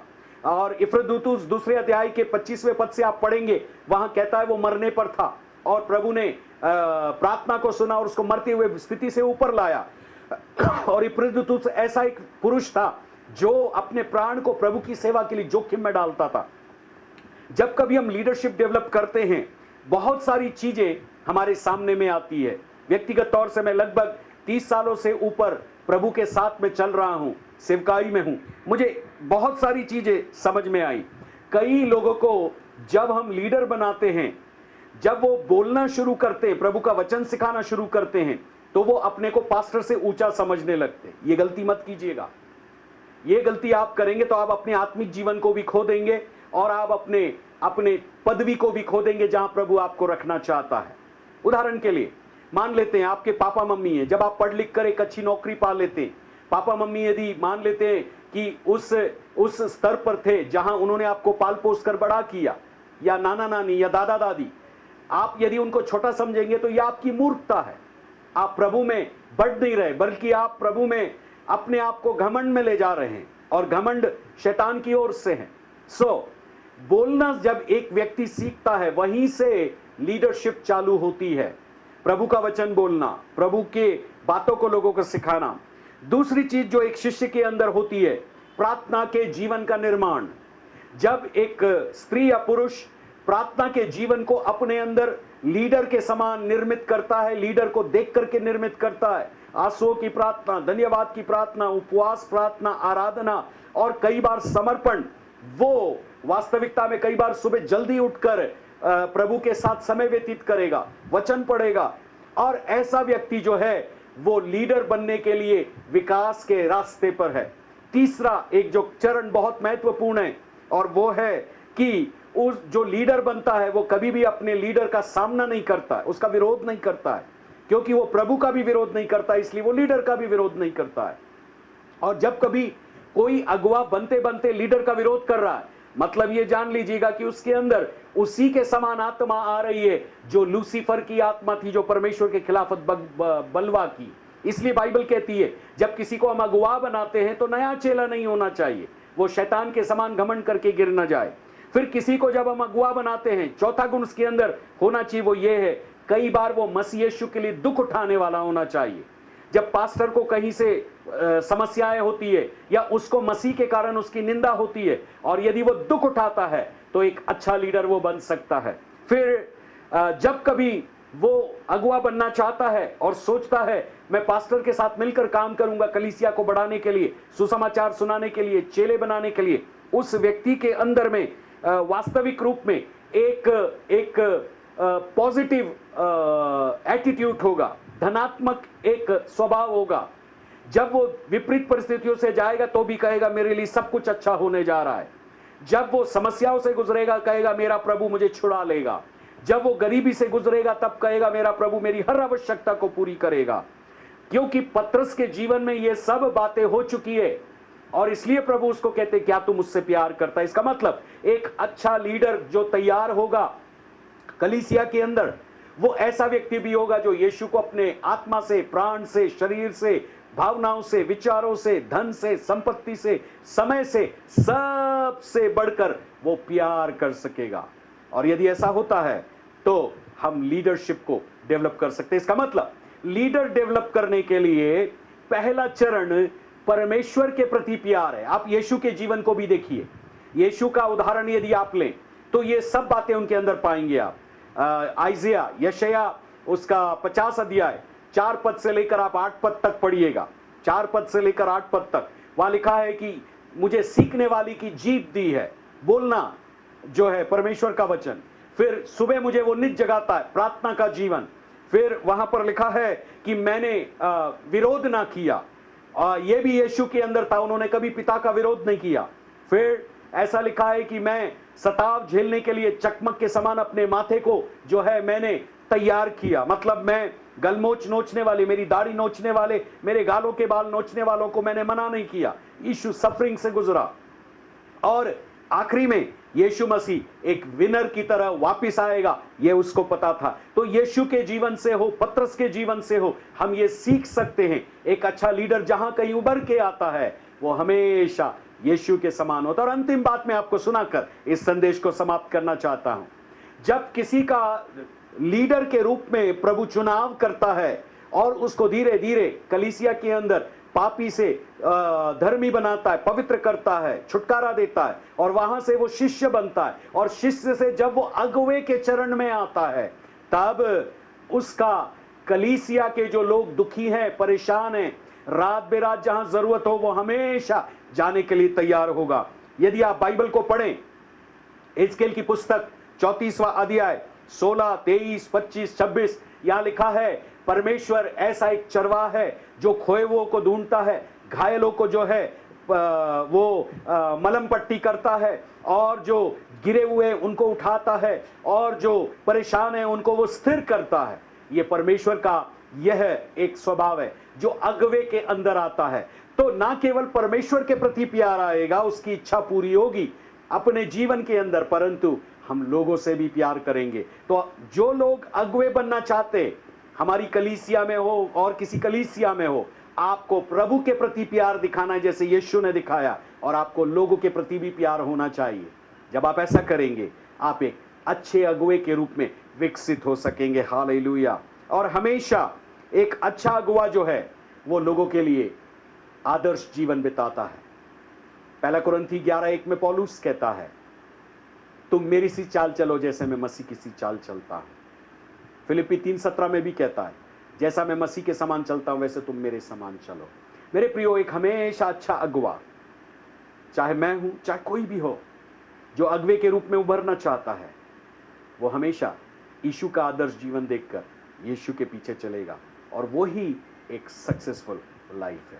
प्रभु इन वचनों से आपको बहुत आशीष देवे और अनुग्रह करे कि आप पापी अवस्था से पवित्र किए जाएं, धर्मी बने, छुटकारा पाए हुए बने, और वहां से आप एक कदम और उठे, आप प्रभु के शिष्य बन जाएं, और वहां से एक कदम और उठकर आप अगुवे बन जाएं। और जब आप अगुवे बनेंगे, कलीसिया में लोग आपको पहचानेंगे, लोग आपको प्यार करेंगे, और प्रभु आपके साथ रहकर बड़े बड़े काम कर सकता है। प्रथम शताब्दी की कलीसिया का उदाहरण देकर मैं समाप्त करना चाहता हूं। प्रथम शताब्दी की कलीसिया में जब पतरस और शेष प्रेरित लोगों को प्रभु ने इस्तेमाल किया, 8000 से ज्यादा लोग प्रभु के पास आए, तो कलीसिया में समस्या उत्पन्न हो गई। प्रेरितों के काम 6वें अध्याय के अंदर, और पतरस ने एक निर्णय लिया कि हम खाना परोसने का काम नहीं करेंगे, परंतु तुम लोगों में से 7 लोगों को चुन लो, और ये लोग वो खाने बांटने का काम करें, परंतु हम, अर्थात पतरस, यूहन्ना, याकूब और जितने चेले हैं, हम वचन और प्रार्थना की सेवा में नित्य लगे रहें। ये अगुवों का एक बहुत बड़ा निर्णय था मेरे प्रियो। कई बार लोग ये सोचते हैं पास्टर हमारे लिए सब कुछ करे। मेरे प्रिय विश्वासियों, आप नए विश्वासी हैं या आप चेले हैं, आपको एक बात ध्यान रखना है, पास्टर को जितना समय हो सकता है वचन और प्रार्थना के लिए मिलना चाहिए। और कई बार जब पास्टर को वचन और प्रार्थना में समय नहीं मिलेगा, वो आत्मिक रीति से आपको पोषित नहीं कर पाएगा, आपको वो वचन से सिखा नहीं पाएगा। तब कलीसिया के अंदर 7 लोगों को चुना गया। इनको बाइबल डीकन कहती है, सेवक कहती है। उनके ऊपर हाथ रखे गए, और ये डीकन लोग खाना बांटने का काम करते थे। लेकिन जब खाना नहीं बंटता था, तब ये लोग जाकर प्रचार करते थे। अब चर्च के अंदर जब डीकन बनाए जाते हैं या सेवक बनाए जाते, इसका मतलब यह नहीं कि उनको प्रचार नहीं करना है। आपको प्रभु की जीवित गवाही देना है, आप वचन से भरे हुए होना चाहिए, आपको पवित्र आत्मा से भरे होना चाहिए। एक लीडर को जैसे ही एक पापी उद्धार पाता है, उसको विश्वास से भर जाना चाहिए, पवित्र आत्मा से भर जाना चाहिए। और जब आप चेले बनते, तब भी आपको विश्वास से, पवित्र आत्मा से, वचन से भरा होना चाहिए। और जब आप अगुवे बनते हैं, उस अगुवे की कंडीशन में भी आपको विश्वास से परिपूर्ण होना चाहिए, चरित्रवान होना चाहिए। आपको अपने चरित्र को ठीक यीशु जैसा बनाना है। और जब कलीसिया के अंदर स्तिफनुस ने प्रचार किया, तब कई लोगों के हृदय प्रभु के पास तो आए, लेकिन कई लोग जल करके राख हो गए, और उन्होंने उस स्तिफनुस को मार डाला। फिलिपुस सामरिया में गया, प्रचार करने लगा। फिलिपुस एक प्रचारक था, लेकिन उसकी 4 बेटियां थी। 21 अध्याय के 7 वचन में लिखा, वो चारों भविष्यवाणी करती थी। तो हर एक परिवार जो प्रभु के सेवक है, उनको भी उद्धार पाना बहुत जरूरी है। पत्नी, बच्चे, और प्रभु के सेवकाई में एक परिवार के रूप में हमको सेवा करना है। प्रभु आपको आशीष दे। जब आप अगुवे के उस स्तर पर बढ़ना चाहते हैं, आप निरंतर नम्र बने रहें, दीन बने रहें, प्रभु की खोज करें। आपके साथ कुछ भी बुरा होता है, हर बात के लिए धन्यवाद दें। कोई आपको चिढ़ाता है, आपको छेड़ता है, आप कहिए धन्यवाद प्रभु। और जब आप ऐसा करेंगे, आप नम्रता में चल पाएंगे, दीनता में चल पाएंगे, और प्रभु का भय आपके अंदर बना रहेगा। आइए हम प्रार्थना करें। Thank you Jesus, thank you Lord. प्रभु, इस वचन की शिक्षा के लिए मैं आपको धन्यवाद देता हूं। कई लोगों के मन इन वचन की शिक्षा से पोषित किए जाए। पवित्र आत्मा, आप कई पापियों का उद्धार करके उनको पवित्र बनाकर संत बनाएं, विश्वास में ले आए इनके वचनों के द्वारा। जो लोग उद्धार नहीं पाए वो उद्धार पाए, जो लोग उद्धार पा गए, संत बन गए, वो शिष्य बनने पाए। जो शिष्य है वो दूसरों को शिष्य बनाने पाए, और जो शिष्य ने बनने के बाद अगुवे की उस पदवी पर है, वे औरों को प्रभु अगवापन में लाने पाए। हम धन्यवाद देते प्रभु, इन अंतिम दिनों की कलीसिया में एक व्यक्ति जो पास्टर है सब कुछ नहीं करेगा, परंतु द्वितीय लाइन जो एक अगुवे की है, जैसे प्रभु मूसा ने यहोशू को तैयार किया, वैसे प्रभु कलीसिया में द्वितीय अगुवों की लाइन तैयार की जाए, ताकि जब सेवक प्रभु के उपस्थिति में बैठे, तब यहोशू के समान दूसरे लाइन का लीडर उस काम को संभालने पाए। ओ पवित्र आत्मा, कलीसिया के अंदर आने वाले दिनों में इस प्रकार की एक शिक्षा को लेकर आए कि कोई भी सेवक, पास्टर केवल अपने आप को प्रदर्शित ना करने पाए, लेकिन अपने सेकेंड लाइन लीडर को, अपनी द्वितीय श्रेणी के अगुवों को, चेलों को वो बढ़ाने पाए प्रभु। और कलीसिया के अंदर एक मन, एक चित होकर लोग विश्वास में बढ़ने पाए। अंधकार की सारी शक्तियां यीशु नाम से तोड़ दी जाए, जो एकता को रोकती है। प्रभु, जितने लोगों ने मुझे सुना है, इनके कलीसियाओं में, इनके हृदय में, इनके घरों में एक नया काम करिए प्रभु। Thank you Jesus, oh thank you Jesus, thank you Jesus, thank you Jesus. प्रभु का आत्मा कहता है, जो जो लोग आने वाले दिनों में शिष्य बनने के लिए प्रभु की खोज करेंगे, प्रभु को जो अच्छा लगता है वो काम करेंगे, आपके बिजनेस सक्सेस होने जा रहे हैं, आपकी नौकरियां आशीषित होने जा रही है, आपके बच्चे आशीषित होने जा रहे हैं। प्रभु का आत्मा कहता है, आने वाले दिनों में जैसे जैसे आप वचन की शिक्षाओं में बढ़ेंगे, आप चेले से अगुवा के स्तर पर जाना चाहते हैं, प्रभु यीशु जैसा सीखने वाली जीभ आपको वो देने जा रहा है। प्रभु ये कहते हैं कि आप लोगों से बात करेंगे और लोगों का मन कायल होगा। प्रभु यीशु का प्रार्थना का जीवन आपके और मेरे जीवन के अंदर उंडेला जा रहा है अभी। Hallelujah, thank you Jesus. प्रार्थना का जीवन, वचन का जीवन, हालेलुया। प्रभु, जिन लोग वचन पढ़ते और उनको समझ में नहीं आता, नींद आती, थकान लगती है, यीशु के नाम से वो सारे लोगों की आत्मिक आंखें खुल जाए।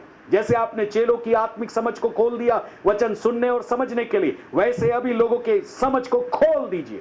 Open their understanding, open there senses Lord. इनकी ज्ञान इंद्रियों को स्पर्श करे पवित्र आत्मा। Thank you Lord. यीशु जैसा प्रत्येक लोगों को पवित्र आत्मा कहता है, आने वाले दिनों में आज्ञाकारिता का स्वभाव मिल रहा है। यीशु ने पिता का विरोध नहीं किया कभी भी। Hallelujah, hallelujah, hallelujah. एक आज्ञाकारिता का स्वभाव आपके जीवन में आ रहा है। ओ, विरोध करने वाला स्वभाव आपको छोड़कर जा रहा है। रबा शंतला रिगलला बौड़ी आंदला कड़दरबा रक्तकाल मदमा सियाद जगंतोरहुरी अंतलबा।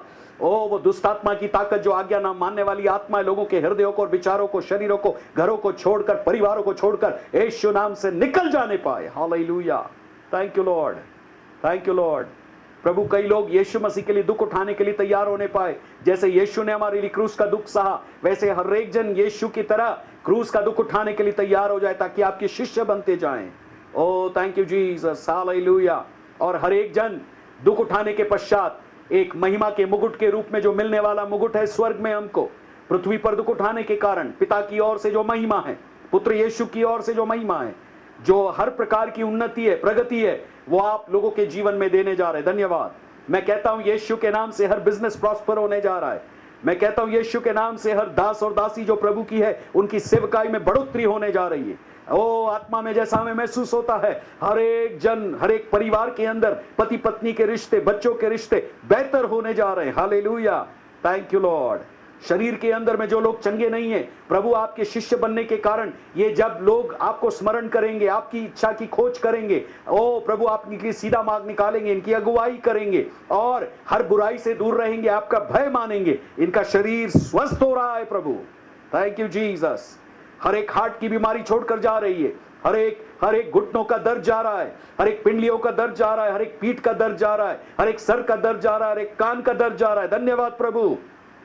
Thank you Jesus, thank you Jesus, thank you Jesus. किसी के मुंह के छाले ठीक हो रहे हैं, धन्यवाद प्रभु, धन्यवाद यीशु। रबा सुकोरियांतो रबो रेबेलामास, कान का दर्द ठीक हो रहा है, धन्यवाद प्रभु। आपकी आत्मा कुछ नया काम लोगों के अंदर कर रही है और शरीर के अंदर सर से लेकर पांव के तलवे तक चंगाई आ रही है, उसके लिए प्रभु मैं आपको धन्यवाद देता हूं। Thank you Jesus. सारी महिमा आदर इज्जत आप ले ले प्रभु, क्योंकि आप हमें अगुवे के रूप में देखते हैं। आपको प्रेम करना सिखाएं और लोगों को प्रेम करना सिखाएं प्रभु। जैसा प्रेम आपने हमसे किया वैसा प्रेम हम लोगों से कर सके। धन्यवाद। यीशु के अति बहुमूल्य नाम से इस दुआ को मांगते हैं, आमीन, आमीन।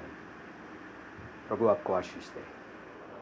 आज हमने प्रभु के वचन को सुना है और प्रियो ये तीसरा सप्ताह है और हम तीसरे सप्ताह में जब प्रभु के बिहारी में शामिल होते हैं, प्रभु भोज में शामिल होते हैं, तो जितने लोग अपने घरों पर हैं, जैसे आप पिछले लगभग 1.5 महीने से प्रभु भोज को इसी प्रकार ले रहे हैं, तो हम प्रभु भोज की विधि में जाएंगे और ये प्रभु भोज का समय होने के कारण हम प्रभु के वचन को पढ़ने जा रहे हैं। और पास्टर राजेश सोलंकी पहला कुरिन्थियों 11 अध्याय और उसके 23 पद से लेकर 32 पद तक पढ़ेंगे और इस वचन को पढ़ने के बाद हम रोटी को तोड़ेंगे और प्रभु भोज में हम शामिल होंगे।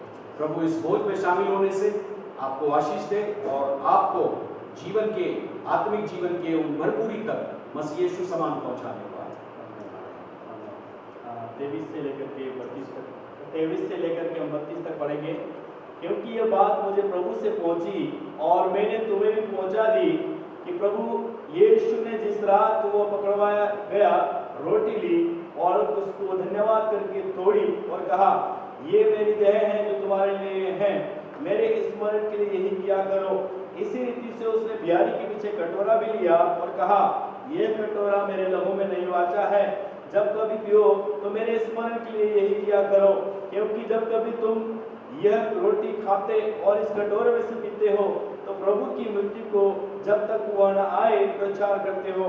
इसलिए जो कोई अनुचित रीति से प्रभु की रोटी खाए या उसके कटोरे में से पिए, वो प्रभु की देह और लहू का अपराधी ठहरेगा।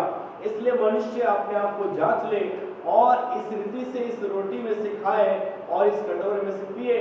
क्योंकि जो खाते पीते समय प्रभु की देह को न पहचाने, वह इस खाने और पीने से अपने पर दंड लाता है। इसी कारण तुम में से बहुत से निर्बल और रोगी और बहुत से सो भी गए। यदि हम अपने आप को जांचते तो दंड न पाते, परंतु प्रभु हमें दंड देकर हमारी ताड़ना करता है, इसलिए कि हम संसार के साथ दोषी न ठहरे। प्रभु इस वचन के पढ़े जाने पर आशीष दे।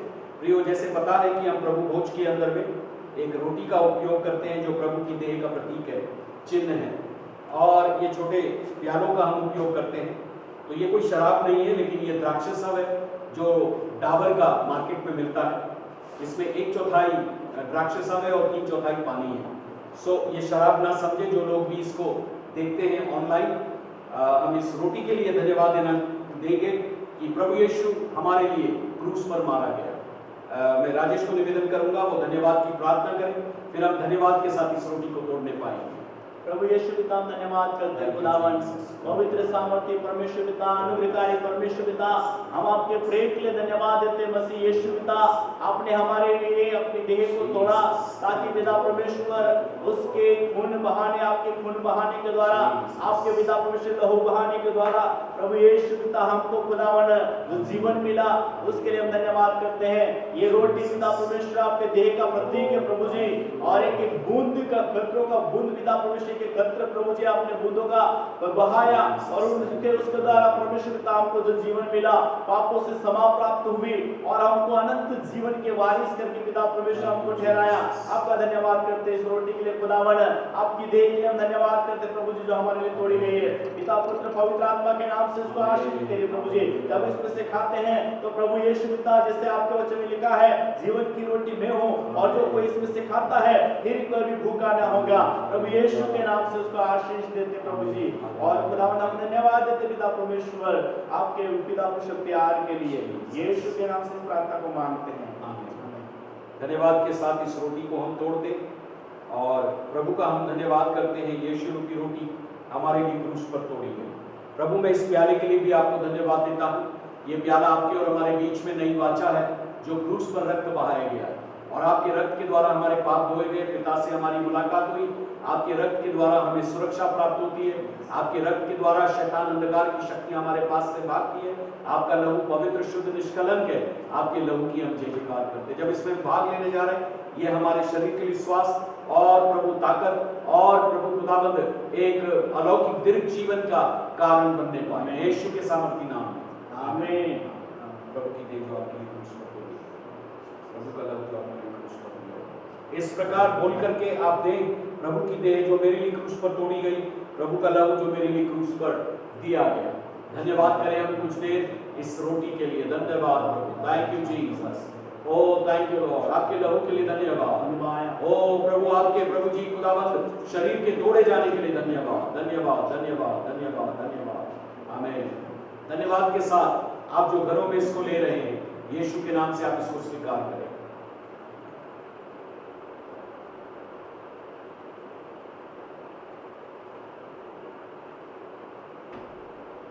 प्रभु यीशु मसीह ने कहा जो कोई ये रोटी खाता है और इस प्याले में से पीता है वो मुझ में बना रहता और मैं उसमें बना रहता हूँ, और जिस दिन मैं जब बादलों पर आऊंगा मैं उसे अंतिम दिन युग के अंत में जिला दूंगा। इस आशा के साथ इस प्रभु भोज को मनाते रहे कि हमारा प्रभु आने वाला है।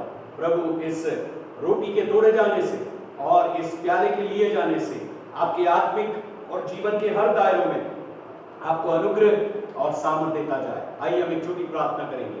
पिता हम आपको धन्यवाद देते हैं इस प्रभु भोज की विधि में जितने लोगों ने भाग लिया है प्रभु अपने घरों के अंदर, जिन्होंने प्रभु बपतिस्मा लेकर आपको सच्चा मान लिया है और आपकी आज्ञा मानकर हर दिन आपके वचन के आधार पर जीवन व्यतीत कर रहे हैं, आपके साथ वाचा में बंधे हुए, ऐसे हर एक भाई बहनों को आपकी सुरक्षाकारी हाथों में हम सौंप देते हैं। प्रभु कलीसिया के लोग जब हमारे साथ मिलकर इस प्रभु भोज में भाग लेंगे आपका पवित्र आत्मा उनकी अगुवाई करने पाए। धन्यवाद आपने दुआ सुनी प्रभु यीशु मसीह के मधुर नाम में इस दुआ को हम मांगते हैं, आमीन, आमीन, आमीन, आमीन। प्रभु आप सबको बहुत आशीष दे, प्रभु आपके साथ रहे और प्रभु के आगमन के लिए अपने आप को तैयार करें। प्रभु भोज ये एक स्मरण है कि हमारा प्रभु शीघ्र आने वाला है। ना केवल ये उसके आगमन के लिए परंतु उसने जो हमारे लिए क्रूस पर अपनी जान को दिया, ये उसकी मृत्यु का और उसके जी उठने का हमारे साथ एक उत्सव मनाने का चिन्ह है। अंतिम प्रार्थना करेंगे और हम कुछ ऐसे विषयों को लेंगे। भाई राजेश दुआ में अगुवाई करेंगे। हम प्रार्थना करेंगे अपने शहर के लिए, क्योंकि प्रभु का वचन कहता है कि जिस शहर में प्रभु ने हमको रखा उसके लिए प्रार्थना करना है। हम प्रार्थना करेंगे अपने प्रदेश के लिए और अपने देश के लिए, और जितने देश है उन सबको हम थोड़ी देर प्रभु के सामने उठाएंगे, क्योंकि पौलुस ने कहा है कि जो राजा लोग हैं उनके लिए निवेदन, प्रार्थना, विनती, धन्यवाद की जाए ताकि हम सब सुख और चैन का जीवन बिता सकें। Hallelujah, thank you Jesus. प्रभु यीशु हम धन्यवाद देते राजाओं के राजा, अद्भुतकारी करने वाले परमेश्वर पिता, पराक्रमी यीशु हम धन्यवाद करते हैं।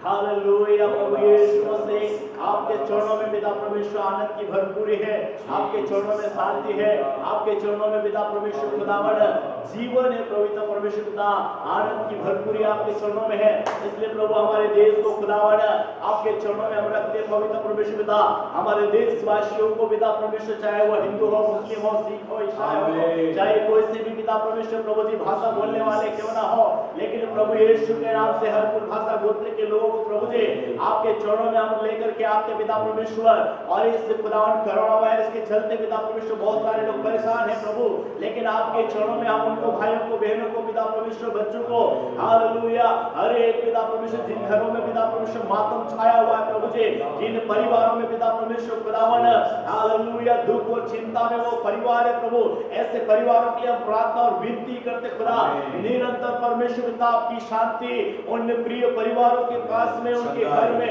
हालेलुया होने पाए ऐसे प्रार्थना करते प्रभु जी। हालेलुया, जो सुखित शोकित परिवार है प्रभु, चिंतित परिवार है प्रभु जी, जिन्होंने अपने प्रियों को खोया है, उनके परिवारों को यीशु के नाम से उनके लिए हम सांत्वना मांगते प्रभु जी। उनके घर में प्रभु परमेश्वर पिता आपकी हालेलुया और खुशहाली को मांगते पवित्र परमेश्वर पिता। हालेलुया, प्रभु यीशु के नाम से जो कोरोना वायरस से चलते पिता परमेश्वर इन्फेक्टेड है प्रभु जी, हालेलुया संक्रमित है प्रभु, ऐसे परिवारों के लिए प्रार्थना करते, ऐसे लोगों के लिए प्रार्थना करते प्रभु जी। चंगा करने वाला यहोवा परमेश्वर आप है, यहोवा राफा आप है, यहोवा परमेश्वर पिता आप ही मलम पट्टी करने वाले प्रभु है, आप ही घायल करते हैं और आप ही बांधने वाले परमेश्वर है। हालेलुया, इसलिए प्रभु आपके हाथों में सौंपते पवित्र परमेश्वर पिता, आप चंगाई दाता प्रभु है। आपने 39 कोड़े प्रभु यीशु पिता हमारी चंगाई के लिए आपने खाया, इसलिए प्रभु जितने लोग खुदावन और इन्फेक्टेड है, संक्रमित है, यीशु के नाम से पिता परमेश्वर विश्वास करने पाए कि यीशु मसीह मेरे लिए 39 कोड़े खाया, यीशु मसीह मेरे लिए खून बहाया, ऐसे करके प्रभु जी जो भी लोग खुदावन पिता परमेश्वर संक्रमित है, दुख में है, चिंता में, कमी में, घटी में है, हालेलुया कई प्रकार की समस्याओं में है, वो यीशु के ऊपर विश्वास करने पाए और अपने जीवन में, अपने घर में, अपने परिवार में चंगाई को प्राप्त करने पाए, सब प्रार्थना करते हैं। हमारे जितने भी राजा और खुदावन पिता परमेश्वर, खुदा नेता लोग और पिता परमेश्वर खुदावन जितने अधिकारी है प्रभु जी, जो निरंतर सेवा दे रहे हैं प्रभु जी, हालेलुया प्रधानमंत्री जी के लिए प्रार्थना करते हैं, मुख्यमंत्री जी के लिए प्रार्थना करते हैं, राष्ट्रपति जी के लिए प्रार्थना करते हैं और सारे उनके साथ मिलकर के काम करने वाले, कार्य करने वाले सेवा दल के लोगों को यीशु नाम से आप अपनी शक्ति, अपनी सामर्थ, अपनी शांति उनके दूर तक पहुंचने पाए, सब प्रार्थना करते प्रभु जी। और जितने डॉक्टर्स, नर्सेस और मेडिकल फील्ड में पिता परमेश्वर जितने भी खुदावन ने कार्य करना है प्रभु जी, हालेलुया पुलिस कर्मियों के लिए प्रार्थना करते हैं खुदावन, हालेलुया पुलिस डिपार्टमेंट के लिए प्रार्थना करते हैं, हालेलुया जो इन्फेक्टेड पुलिस कर्मी है प्रभु जी उनको आप हील करिए पवित्र परमेश्वर, उनको आप चंगाई दीजिए खुदावन। डॉक्टर्स जितने भी इन्फेक्टेड है प्रभु जी, संक्रमित है प्रभु जी, उनको आप हील करिए प्रभु जी। नर्सेस को हालेलुया, लैब टेक्नीशियंस और पिता परमेश्वर खुदावन मेडिकल डिपार्टमेंट पिता परमेश्वर हर एक प्रकार के पिता परमेश्वर जो सेवा देता, छोटी छोटी सेवा करते हैं, उन सारे सेवादारों को यीशु के नाम से हम आशीष देते प्रभु जी। उन सेवादारों को यीशु के नाम से घोषणा करते प्रभु जी, उनके जीवन से सारे इन्फेक्शन और सारे संक्रमण यीशु के नाम से खत्म हो जाए, सब प्रार्थना करते प्रभु जी। आप चंगाई दाता प्रभु है, इसलिए आपके हाथों में सौंपते हैं प्रभु यीशु, आपके हाथों में सारे देशवासियों को रखता है, केवल भारत के लिए नहीं लेकिन खुदावन सारे राष्ट्र के लिए हम प्रार्थना करते हैं प्रभु जी, हर एक नेशंस के लिए प्रार्थना करते हैं खुदावन, हालेलुया हर एक नेशंस खुदावन जो आपके लोग हैं प्रभु जी, आपने हर एक मनुष्य को बनाया प्रभु जी, उन सारे मनुष्य जातियों को प्रभु जी, चाहे वो खुदावन भारत के हो, चाहे वो अमेरिका के हो, चाहे वो खुदावन चीन के हो, चाहे वो पिता पुरुष इंडोनेशिया को हो, खुदावन कोई से भी देश का क्यों ना हो, लेकिन सारे देशवासी यीशु के नाम से चंगाई प्राप्त करें प्रभु जी, ये हमारी प्रार्थना करते हैं खुदावन। और वो आपकी ओर फिरने पाए और अपने यीशु पिता को उद्धार करता, मुक्तिदाता, सृजनहार और वही हमारा स्वामी है, ऐसा लोग खुदावन उसको ग्रहण करने पाए, क्योंकि तेरे समान प्रेमी, तेरे समान दयालु, तेरे समान करुणा में प्रभु कोई नहीं है। धन्यवाद देते पिता परमेश्वर, हर एक को आप आशीष दीजिए, यीशु के नाम से इस प्रार्थना को मांगते हैं, आमीन आमीन। प्रभु की आशीष को स्वीकार करें। हमारे सर्वशक्तिमान प्रभु परमेश्वर पिता का प्रेम, पुत्र यीशु मसीह का अनुग्रह, पवित्र आत्मा परमेश्वर की उपस्थिति और सामर्थ वरदान और उसके फल के साथ पवित्र आत्मा के अब से लेकर हमेशा वरन प्रभु जब बादलों पर कलीसिया को लेने के लिए आने वाला है, युगानुग तक ये बनी रहे। आमीन। शालोम आप सबको प्रभु आशीष दे।